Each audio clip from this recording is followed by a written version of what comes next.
Hey, what's up? I just got Star Trek on Blu-ray, and got the 3-disc Blu-ray edition. Actually, it should be 3-disc, 2-disc Blu-ray, and 1-disc digital copy, which is a cop-out. You just got an open sleeve here, and you got obviously the Star Trek old school logo, J.J. Abrams' name, and you got the actual 3-disc edition. You got Kirk on this side, and you got Spock on the other side. But this side's a little more bumpier. It's engraved a little bit. But if you flip that off and you get just the regular Blu-ray case, you got Kirk on the other side, you got Spock on the other side, Chris Pine and Zachary Quinto. And that's just the cover of it. And then you open it up, and you get obviously the paper, and then you get you don't look at the code, but that's my code for the digital copy itself.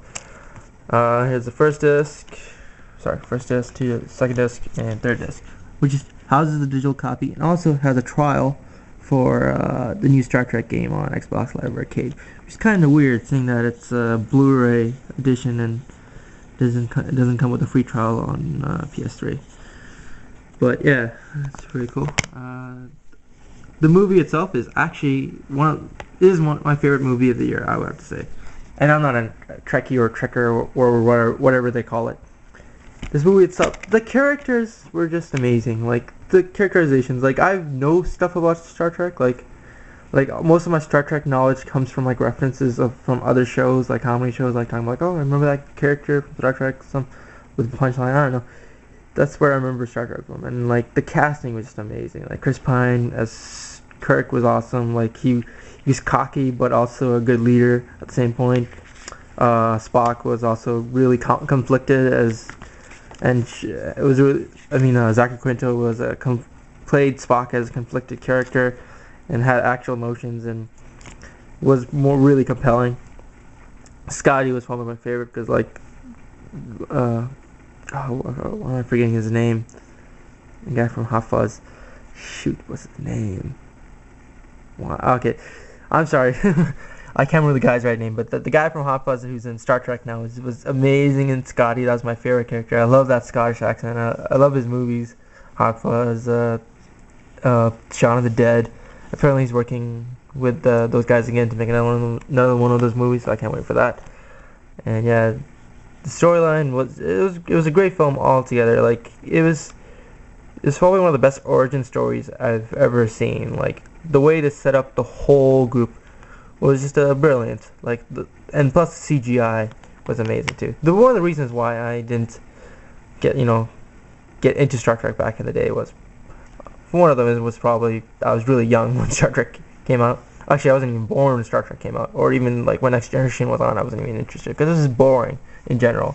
It was just like there was no action, no nothing. But this game had, what am I saying? This movie has tons of action, and plus it also has a lot of character development, which is really good too. You gotta have both. Like I'm not gonna watch a movie that's just pure character development. I need some sort of action too. I know I'm sort of shallow about that, but this movie was just awesome. And plus they have actually the old Spock as well, Leonard Nimoy in it as well.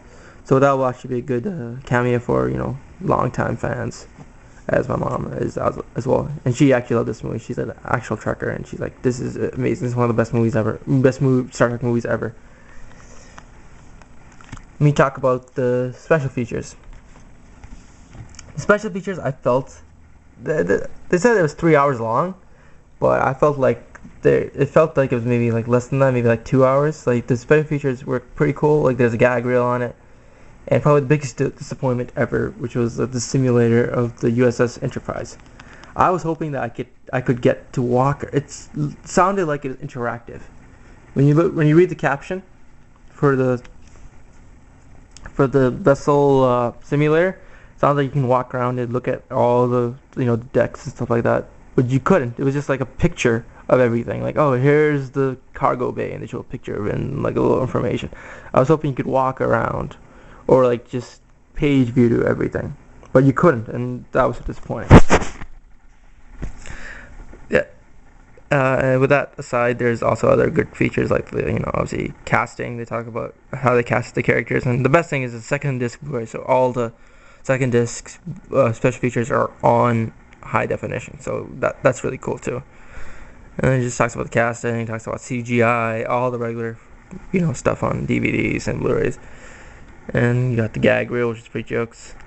And overall, it's a pretty good package. I think I found this at Walmart for like $27. I know it's retailed at $30 at other places, so I recommend you get it at Walmart pretty quick, because I think the price is gonna go down. The price is gonna go up again to $30. I think it's like only a 3-4 day deal. So I'd say go to Walmart and get it, because it is an awesome film movie. And the commentary, I've listened to it, and it's actually pretty good. J.J. Abrams has a lot of insight on everything, and it shows you how he did all these scenes and stuff like that. It was a good commentary. It's one of the best commentaries I've actually listened to. So yeah, that's my review on Star Trek. I'd say it's a buy even if you're not a fan. Like, if you're not a fan, and at least you should rent this movie, because this definitely is one of the best movies of the year. And I hope it at least gets some sort of nominations at the Oscars, like at least a CGI nomination, or like even a script, like adapting a script. It should get that at least. I don't know, because I think it's a really great movie. It's got great characters, great stories, great action, great themes, everything. It is just overall great package altogether. Only problem I had with it was I think it should have been at least 10 to 15 minutes longer to explain a bit of stuff. Like there are parts where it does straddle you along, like it explains everything really quick. Like this is one scene with Leonard Nimoy, and I wish that was a bit more, aggressive at that point. So yeah, that's my review. I don't have any stars or anything. I would say I recommend this highly.